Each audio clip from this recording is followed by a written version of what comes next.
souvenir, mais il faut l'espérer. Merci beaucoup Gérard. Albert Faust, Anne-Marie Appelmans, deux personnalités syndicales licenciées, et voilà, c'est tout le 7K qui est ébranlé. Alors la tourmente est évidente, les inculpations se succèdent à l'intérieur du syndicat. Le moins que l'on puisse dire, c'est que le face-à-face est tendu. Alors dans le reportage que nous vous proposons de suivre ce soir, les différents acteurs s'expriment, vous allez le voir, sans détour. Et les propos sont rudes, surprenants et même parfois inquiétants. Voici tout de suite le reportage de Michel Renard et de Nathalie Papleux. Voici la chute finale.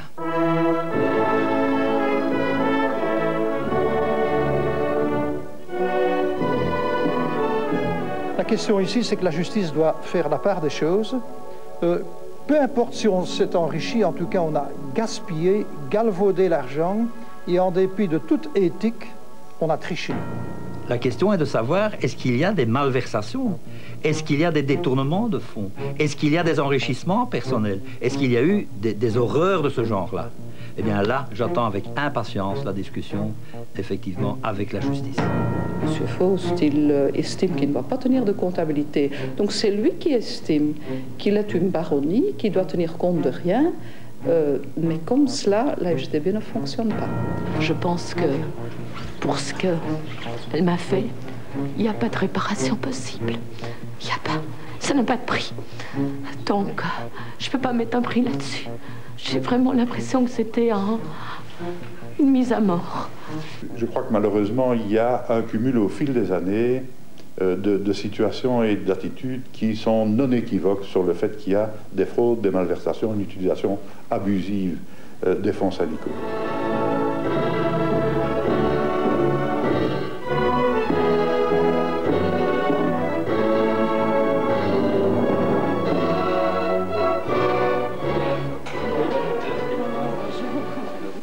La salle est baptisée Espace Karl Marx, tout un symbole. C'est ici qu'ont lieu toutes les réunions du MPDS, le mouvement pour la démocratie syndicale. Des résistants qui entendent restaurer une démocratie qui, pour eux, n'existe plus dans le syndicat. Militants de gauche, membres du Parti communiste, ils soutiennent tous Albert Faust.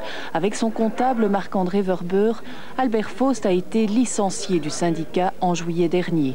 Depuis, la bataille avec la justice et le syndicat socialiste est engagée. J'ai rencontré le juge Claes, qui me posait des questions en me donnant déjà les réponses, celles qu'il avait envie, celles qu'il avait besoin. Et puis, boum, il y avait le mandat d'arrêt, je le sentais, d'ailleurs j'avais compris la veille déjà. Les raisons d'inculpation, je peux vous les lire. Si je vous les lis, vous me prenez pour le plus grand bandit qu'il y a sur la terre. Il n'y a juste que des meurtres, ça va venir, mais des meurtres, des assassinats et ainsi de suite, ça je n'ai pas. Tout le restant, j'ai détourné des fonds, il y a des blanchiments, enfin tous les termes énormes.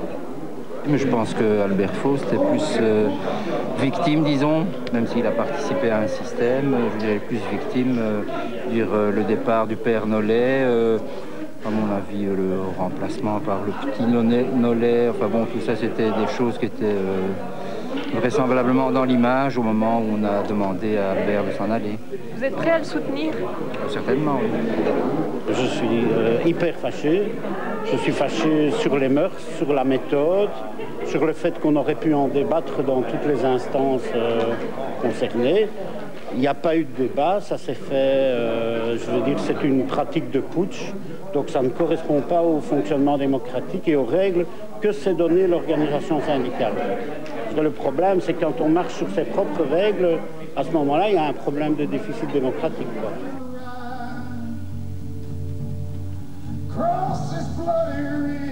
Albert Faust était le numéro 1 du 7K de Bruxelles, le syndicat des employés et des cadres, un des maillons de la FGTB. La centrale régionale a toujours connu des problèmes de trésorerie, mais il y a 4 ans, le 7K de Bruxelles s'est vu imposer un contrôle financier par un organe interne au syndicat, la commission financière, la COFI. Gestion désastreuse et absence de comptabilité, le constat est alarmant. Albert Faust et son entourage semblaient fort peu s'en inquiéter. Après 4 ans de demandes régulières, plusieurs au-delà de 10 et des 20, M. Faust a quand même continué à refuser de se soumettre à un contrôle ou de permettre ce contrôle réel, tant par la FGTB que par sa centrale, qui a dû déclarer aussi forfait. Au 7K fédéral rue Haute, on perd patience. Le 8 juillet, Christian Roland prend les commandes du 7K de Bruxelles. Il porte plainte au pénal et licencie Albert Faust. Les raisons du licenciement sont claires. Non-respect des obligations légales en matière sociale et fiscale. On constate par exemple l'absence de pièces justificatives pour 4,7 millions de francs belges de dépenses par caisse. Sur un semestre, c'était quand même encore de 4 millions, plus de 4 millions de francs, dont plus de 3 millions étaient directement imputables sans problème à Albert Faust sur des activités pour lesquelles il signait pièces justificatives suivront. On a connu des périodes avant où il y avait des sorties énormes par caisse sans pièces justificatives. On a d'ailleurs mis des procédures en disant que ça doit être tout à fait exceptionnel les sorties par caisse, et malgré ça, on était encore avec des montants relativement importants, quoi. Tout ce que nous avons donné comme argent, c'est en général, enfin pas en général, c'est toujours à des actions de gens avec qui nous étions en solidarité. Je vous ai cité à un moment les sans-papiers. Les sans-papiers, le 7K de Bruxelles, dans sa réunion du comité exécutif, du congrès et ainsi de suite, avait pris une position de solidarité. Pour Albert Faust, donc, tout est justifié.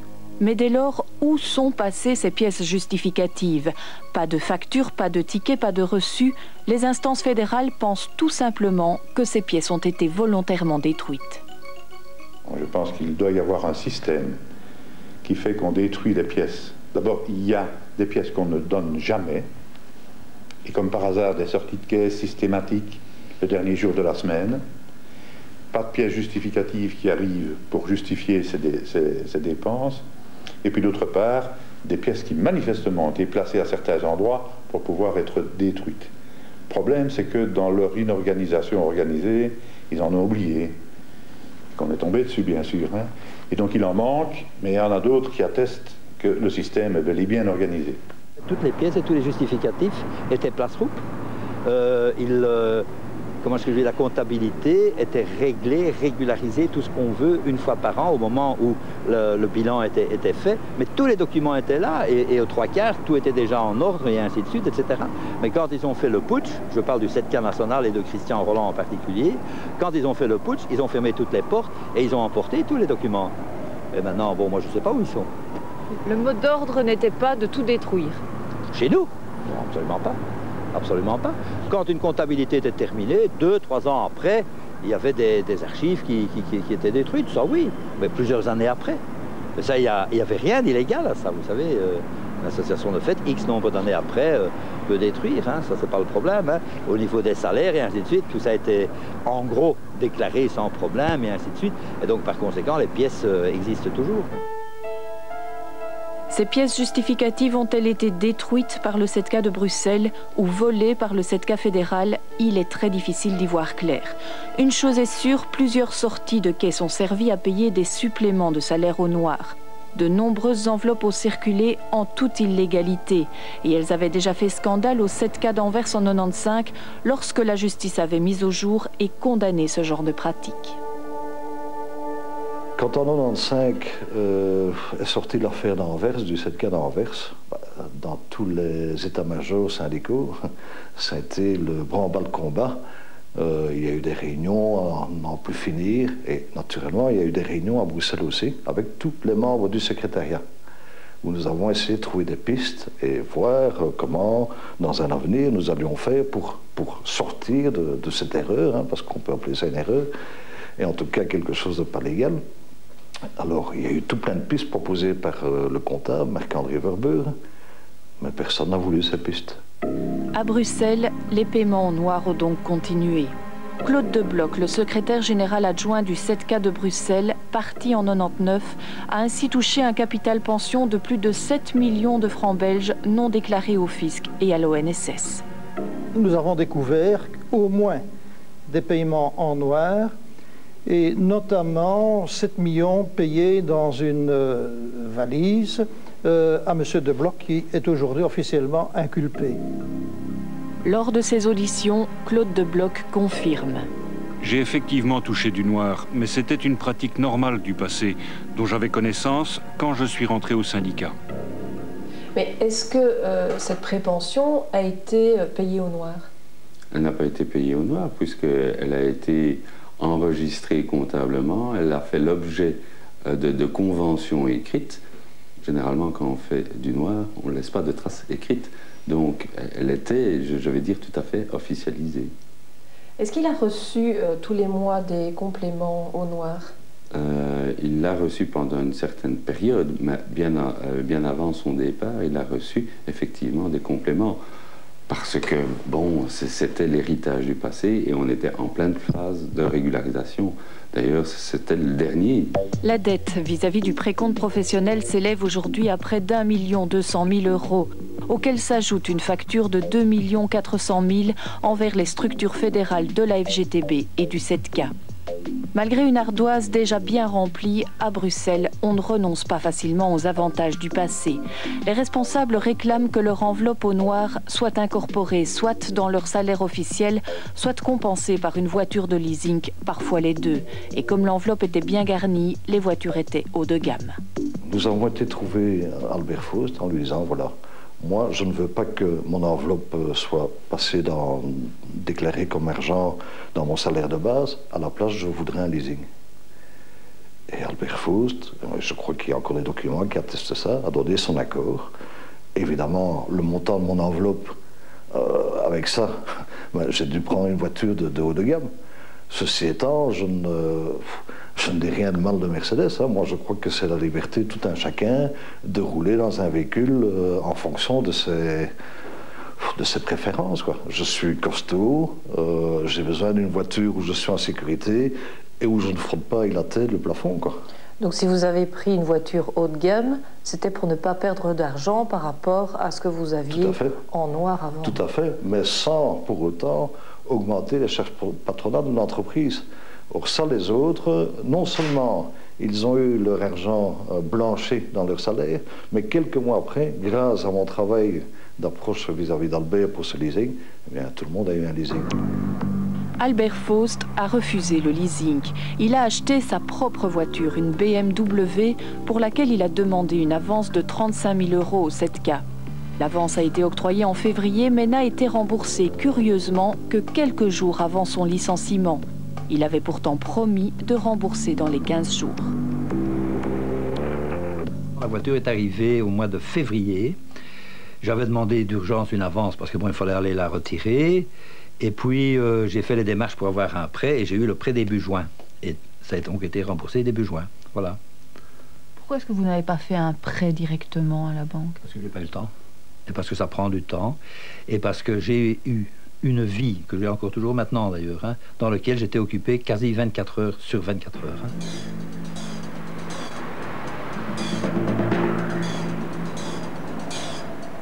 Et comme si tout cela ne suffisait pas, le gouffre financier s'est encore agrandi avec la rénovation de ce bâtiment situé juste à côté du 7K de Bruxelles. Certaines clauses du contrat signé avec l'entrepreneur faut aujourd'hui grincer les portefeuilles.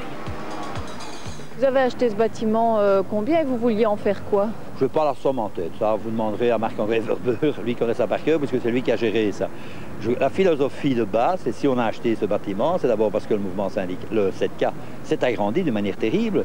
En 1970, on était 10 000, nous sommes 82 000 aujourd'hui. Il y a trop peu de place. Alors de deux choses l'une, ou bien on loue quelque chose à 5 km d'ici et il faut toute une autre structure, ou bien on achète le bâtiment juste à côté qui était à vendre, hein, et là on installe l'avenir, quoi. C'est tout, il n'y a aucun problème. Certains disent que c'est une opération immobilière douteuse. Qu'ils aillent au diable, c'est tout. Je ne réponds même pas à ça. À des bêtises pareilles, à des canulars pareils, je ne réponds pas. Christian Roland prétend qu'il avait interdit au 7K de Bruxelles d'entamer les travaux vu les problèmes de trésorerie de la centrale. Échange de courriers, réunions, les protagonistes n'ont pas réussi à s'entendre. Aujourd'hui, le chantier est à l'arrêt et l'entrepreneur a touché plusieurs millions de francs belges d'indemnités. 7 millions d'amendes.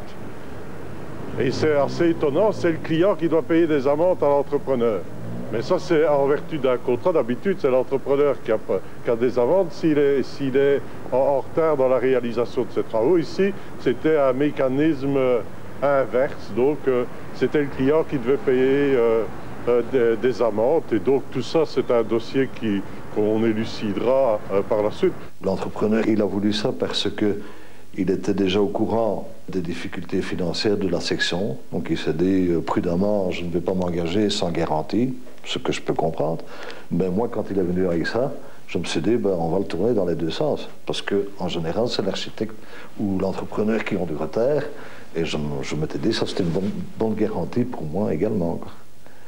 Donc, et effectivement, il y a eu un retard au démarrage des travaux dû à la banque. Pour achever ce bâtiment, le SETCA fédéral avance le chiffre de 70 millions de francs belges. Le devis initial n'était pourtant que de 36 millions. Une réalisation qui va coûter cher. Il faut savoir que dans les 70 millions, il y a plus de 20 millions d'indemnités à payer aux entrepreneurs par le fait de M. Roland qui a tout cassé. Il a cassé tous les contrats. Il s'est mêlé de la négociation de ce contrat au travers de la banque attachée à la FGTB. Il y a mis un tas de contraintes pour la signature de ces contrats, ce qui a provoqué des retards de réalisation. Et les contractants ont dit, oui, mais vous nous avez immobilisés, vous devez payer le chômage. Et ça va coûter horriblement cher à l'organisation de par sa propre faute.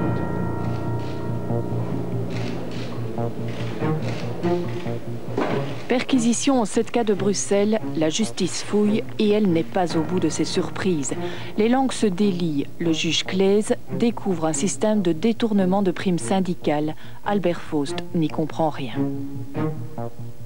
Je trouve ça incroyable. Ce que moi j'ai connu dans toute ma vie de permanent syndical, c'est que dans une entreprise où il y avait X nombre de primes syndicales, donc X nombre de syndiqués qui remettaient la prime syndicale, il y avait 2-3, ça a toujours existé, 2-3 non-syndiqués qui disaient « Tiens, prends la prime, je ne veux pas adhérer, mais bon. » Et alors, mais c'était au nombre de 2-3, et ces 2-3 allaient dans la caisse générale. Mais ici, d'après ce que j'ai lu, il semblerait que ce soit véritablement des trésors qui ont été élaborés. Là, je suis tombé à la renverse. Pointé du doigt par la justice, Jean-Marie Frissen, le permanent du secteur commerce au SETCA de Bruxelles, aurait largement abusé du système avec sa compagne Chantal Boons, déléguée syndicale, et Christian Herdis, un délégué de chez Match. Tous trois sont inculpés de faux, usage de faux et abus de confiance. Édouard Momens, également inculpé depuis le 3 février dernier, a été un des premiers à dénoncer leurs pratiques. Et puis une année, je pense que c'était en 88, mais c'est tellement loin, Frissen est venu me trouver en disant, voilà, cette année-ci, j'ai un paquet de bons vierges, on ne va pas laisser ça au patron. Moi, je propose que tu mettes des noms de gens qui sont au chômage ou qui ont travaillé dans ces firmes et qui sont partis pour des raisons X, Y, Z. Et donc on a fait ça, mais en 88 c'était, je dirais, raisonnable, il n'y avait pas des masses. Mais au fil des ans, moi j'ai vu ce nombre de bons augmenter considérablement, à tel point que je n'étais pas bien de ça, parce que au départ je pensais que quand même l'argent restait dans le circuit fermé et revenait au syndicat. Mais quand j'ai vu le paquet de bons, je me suis renseigné auprès du comptable. Et j'ai dit, mais cet argent, il va où? Et là, Marc-André Verbrugge m'a dit, mais c'est un compte à part, un compte finance, Frissen. Et je pense que Marc-André avait la signature aussi sur ce compte. Donc là, j'ai quand même poussé le bouchon un peu plus loin. Et quand je me suis rendu compte que cet argent était parallèle aux caisses syndicales, j'en ai parlé à la hiérarchie. Donc Christian Roland, et il faut bien le dire, Michel Nollet aussi. Il n'y a aucun élément en termes de preuves matérielles. Il y a les déclarations de Momens, avec aussi le processus qu'on rentrait au guichet toute une série de bons qui, parfois, avec des non-affiliés, et c'est sur ces non-affiliés que le problème se pose. J'ai bien vu qu'il y a un problème de primes. Je n'en connais pas l'ampleur, je ne connais pas le mécanisme. Seul, plus tard, je dirais l'évolution judiciaire pourra nous expliquer ce qu'il en était des primes. Mais à mes yeux, ceci est un problème mineur. Un point sur lequel on a amené les enquêteurs à passer beaucoup de temps par rapport à ce qui m'apparaissait l'essentiel du dossier Faust. Je crois qu'à ce niveau-là, personne n'a fait son travail. Donc ça veut dire qu'il n'y a sûrement pas eu de contrôle à tous les niveaux, y compris au Front social. Il n'y a que cette explication-là, ou bien il y a complicité. Arrivé récemment comme cadre au 7K, Thierry Nollet, le fils de Michel Nollet, est lui aussi cité dans cette affaire. L'entourage d'Albert Faust lui reproche d'avoir transféré, dans une association de fêtes basée à son domicile, une somme de plus de 20 millions de francs belges. Cette somme était précédemment la propriété d'une ASBL récemment dissoute et qui avait pour objet social l'aide aux travailleurs de PV Assurance. Le fait de dissoudre cette ASBL, de constituer une association de fait et de déménager administrativement, ça, c'est un acte illicite syndicalement. Je ne parle même pas au niveau de la justice, je parle au niveau syndical. C'est un acte totalement illicite et c'est constitutif de caisse noire. Quelqu'un qui constitue une caisse noire dans l'organisation syndicale, eh bien, automatiquement, il peut se faire licencier sur le champ, faute grave. En plus de ça, c'est de l'abus de confiance. Vis-à-vis de l'employeur, c'est abuser de son autorité de permanence syndicale, mais il signe. Et c'est faux, usage de faux. Donc, il y a un tas d'éléments qui font que, bon, c'est impardonnable. Nous avons créé donc une association de fait, et en effet, donc c'est mon domicile qui est renseigné, rien d'anormal, il est vrai. Je l'ai répété, donc les statuts qui ont été confortés pour cette structure sont des statuts qui n'autorisent en rien aucune confusion, en tout cas possible, de patrimoine entre la structure créée et l'organisation syndicale. Monsieur Momens, qui sur un an était co-gestionnaire de ce fonds, avait été vendre l'idée à Albert Faust qu'il pouvait régler ses problèmes de trésorerie tout simplement me proposant une formule de prêt. Formule de prêt que j'ai purement et simplement refusée. C'est vrai que j'ai gagné du temps pendant 3 semaines, 1 mois, puisque je vous rappelle que Albert Faust était quand même sur papier mon patron. J'ai gagné du temps, mais l'idée était claire pour moi. Jamais, en tout cas, cet argent ne devait servir à renflouer, en tout cas, une situation de dette régionale. Surtout que Albert Faust n'avait jamais fait la clarté sur les problèmes que nous rencontrions sur le plan financier. Donc Thierry Nollet dit, oui, il ne faut pas toucher à ça, ça n'appartient qu'aux gens de PV. D'accord, je veux bien ça. Mais moi, je détiens des documents, notamment des notes de frais de restaurant, où il est allé avec des gens qui n'ont rien à voir, qui ne sont même pas proches de PV Assurance, mais des gens des banques ou des amis, dont j'ai même bénéficié une fois aussi. Maison du Cygne, à 4. Je crois qu'il y a un ticket que je peux montrer de 46 000 francs à l'époque, ce qui était pas mal. Je pense à ça parce que quand il rigolait avec les bouteilles, soi-disant de vin qu'Albert Faust avait dans son bureau, eh bien, moi, je peux montrer quels sont les prix qu'il donne au vin, M. Nollet. Et je crois que les affiliés de PV Assurance ne le savent pas. Non, écoutez, j'ai respecté profondément l'objet de ce fonds qui m'autorise en une certaine partie à utiliser donc de temps à autre, avec l'accord de mes militants, cet argent pour des activités, je dirais, un petit peu plus propres au secteur. J'ai toujours respecté donc l'objet social de ce fonds et à partir de là, je ne comprends pas bien les critiques de M. Momens. Ce qui vient de se passer ces 2 derniers jours, je m'accroche à un proverbe allemand qui dit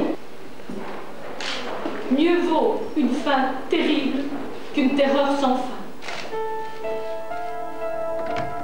En octobre 2002, Anne-Marie Appelmans, la tête de l'interrégionale bruxelloise de la FGTB, est emportée dans la tourmente. Réputée pour être une excellente gestionnaire, elle a contribué à redresser les finances de la FGTB bruxelloise. On lui reproche pourtant aujourd'hui d'avoir détourné de l'argent. Ce qu'on me reproche, c'est affreux évidemment ce qu'on me reproche. Apparemment, donc j'aurais fait des transferts absolument catastrophique. J'aurais mis en péril l'équilibre financier de la FGTB de Bruxelles. Et par là, évidemment, les affiliés, soudainement, apprenaient que les services ne seraient plus rendus. Voilà. Vous contestez ces accusations? Mais totalement, de A jusqu'à Z. Anne-Marie Appelmans était donc secrétaire générale de l'interrégional FGTB de Bruxelles. À ce titre, elle a créé une série d'ASBL, notamment subsidiées par la FGTB et les pouvoirs publics. À ses côtés, on retrouve d'autres membres du syndicat, entre autres Albert Faust et Rudy Nerings. Ce même Rudy Nerings gère avec Anne-Marie Appelmans une société coopérative de construction, Movenfix. Movenfix va travailler régulièrement et bien sûr se faire payer par les ASBL d'Anne-Marie Appelmans. Autant de canaux financiers idéaux pour Movenfix, c'est du moins ce que pense la FGTB. Il y a un mécanisme d'ASBL avec des vases communicants. L'argent vient de subsides, mais ne sont pas affectés aux fins de subsidiation. L'argent vient des dotations de la FGTB et se retrouve dans tous les cas dans cette société coopérative qui, elle, n'a rien à voir avec le syndicat. L'expert comptable a appelé ça le système dit du carrousel. On lance comme ça dans la presse, fin 18 octobre, là, 65 millions. Oh, le scandale, évidemment. Alors on imagine Anne-Marie Appelmans, hein?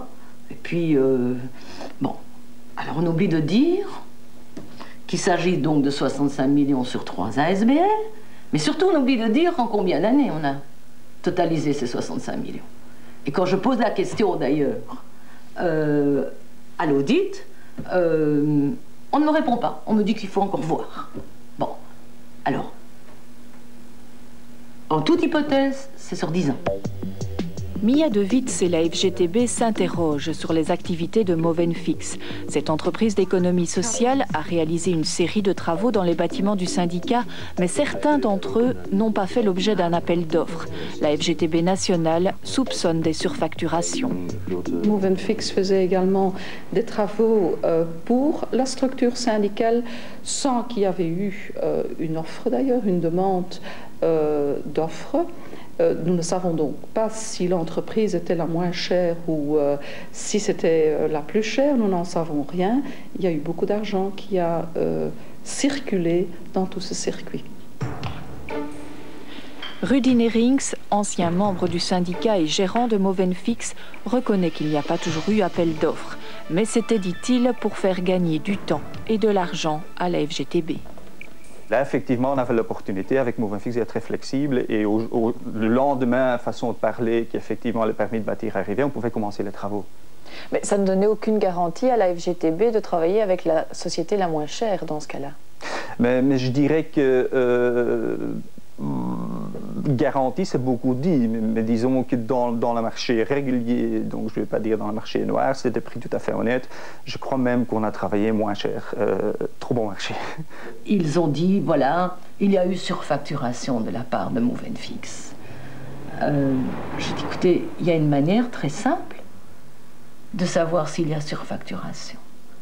Vous déposez plainte au tribunal du commerce et on dépêchera un expert. Et l'expertise tranchera. En ce qui me concerne, je crois plutôt qu'il y a eu sous-facturation. Et que c'est bien parce qu'il y a eu sous-facturation que Movenfix a eu beaucoup de difficultés. Parce que, effectivement, avec les chantiers, à l'évidence, qu'on avait du côté de la FGTB, si on avait surfacturé, on n'aurait pas été en mesure, en état à un moment donné de devoir dire « Ouh là là là là, les pertes sont grandes et on doit déposer le bilan ». Albert Faust vient à la rescousse. Il ne peut éviter le licenciement de 15 personnes chez Movenfix, mais pour éviter la faillite, le 7K de Bruxelles apportera à Anne-Marie Appelmans l'argent frais recherché. Faust, comme toujours, avec quelques autres, a dépanné. C'est-à-dire que la caisse syndicale, Faust faisait 45% de la FGTB régionale avec son paquet de membres. Ils ont apporté l'argent qui rassurait Anne-Marie Appelmans du risque d'une faillite frauduleuse. Donc avec l'argent du syndicat, ils ont comblé le trou de Movenfix. Oui, pour éviter la faillite frauduleuse. Mais je n'ai pas utilisé de fonds syndicaux. Je n'ai pas utilisé de fonds syndicaux. Tout ce qui a été payé par le syndicat à Movenfix a été régulier. Effectivement, non seulement on m'a pas... L'enquête en ce qui concerne la FGTB bruxelloise n'en est qu'à son début. Elle devra déterminer les responsabilités et établir s'il y a eu, oui ou non, des enrichissements personnels. Vous savez, ça m'effraie de devoir aller au tribunal, tout simplement. Tout m'effraie. Tout m'effraie. Ça, pas plus qu'autre chose. Tout m'effraie. On nous a imposé le licenciement d'Anne-Marie sans nous dire pourquoi. On nous a imposé le licenciement d'Albert sans nous dire pourquoi. Ça me révolte. Moi, je suis délégué de base. Quand il y a une injustice, je dois aller au combat et je suis au combat pour soutenir Anne-Marie. Aujourd'hui, Albert Faust et Anne-Marie Appelmans crient à l'injustice en ce qui concerne leur licenciement. Ils n'ont pas eu l'occasion de se défendre devant leur comité exécutif. C'était pourtant leur employeur, lui seul pouvait les démettre. Nous ne sommes toujours pas d'accord juridiquement avec le fait que le national ait joué le putsch, ait joué la mise sous tutelle et un licenciement, alors que statutairement et légalement, ils ne peuvent pas le faire. Vous contestez votre licenciement? Oui, c'est en route encore au point de vue juridique. Simplement, au point de vue juridique, on a perdu quelque chose qui fait que maintenant, ça sera jugé d'ici un temps fou, lentement. Mais juridiquement, c'est clair, net, précis. Les statuts sont très précis. Ce ne sont pas mes employeurs. Pour Albert Faust, le 7K fédéral ne pouvait pas exercer une tutelle sur le 7K de Bruxelles. Et apparemment, la FGTB elle-même n'est pas trop sûre de la manœuvre, comme l'atteste un document interne issu d'une réunion de la commission financière. En ce qui concerne les sanctions imposées en cas de manquement, les réponses démontrent que tout n'est pas clair. Apparemment, les statuts ne prévoient nulle part le principe de la mise sous tutelle d'une articulation qui ne respecte pas ses obligations. Une chose est sûre, la FGTB ne veut plus de scandale. Mais ce qu'elle veut éviter à tout prix, c'est un contrôle externe de l'organisation. La présidente considère qu'il faut réagir vite. Ou bien nous avons la capacité de nous organiser mieux sur le plan interne dans le domaine des contrôles, ou bien la personnalité juridique nous sera imposée de l'extérieur. Il faut lancer un signal fort à l'extérieur pour faire la preuve que nous avons la capacité de régler nous-mêmes nos problèmes. Je pense que ceci est un beau gâchis dont je ne suis pas du tout certain que l'on connaît déjà tous les aboutissements. Et au-delà des inculpations et de l'instruction du dossier, il faudra probablement attendre un certain nombre d'années avant que le jugement ne soit rendu. Moi, je ne veux pas que mon enveloppe soit passée dans... J'ai détourné des fonds, horriblement cher. Non, 7 millions payés dans une valise. J'aurais mis en péril l'équilibre financier de ce fonds de la FGTB Bruxelles.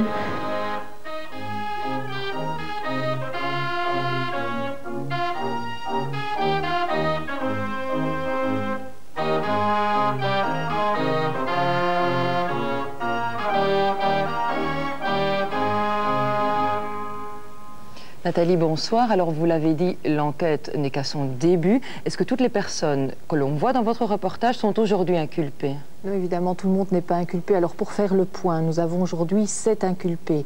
Albert Faust, Marc-André Verber, son comptable, Édouard Momens, le directeur administratif.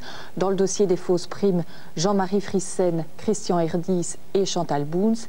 Et alors, une 7e personne qui est Claude Debloc, l'ancien secrétaire général adjoint du 7K de Bruxelles à Vilvoorde, qui est parti en 99 et qu'on soupçonne d'être parti avec un capital pension non déclaré. Alors, on voit donc que d'autres personnes ont été inquiétées par la justice. Alors, pour quelles raisons? Parce qu'elles en savaient trop? Alors, dans ce dossier, il y a évidemment beaucoup de personnes qui sont citées.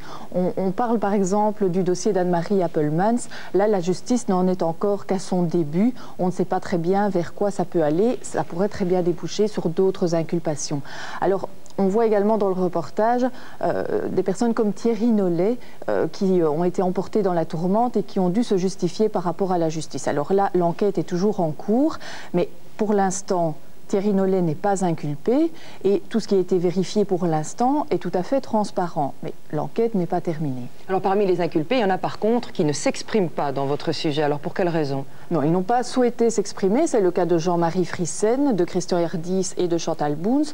En fait, ces personnes veulent réserver leurs explications à la justice. Elles estiment qu'une instruction judiciaire est en cours et qu'il n'est pas question pour elles de nous accorder une interview et de déballer tout cela devant la presse. Alors justement, la justice, elle s'est déjà mêlée des affaires, notamment, vous le dites dans votre reportage, du 7K d'Anvers en 1995.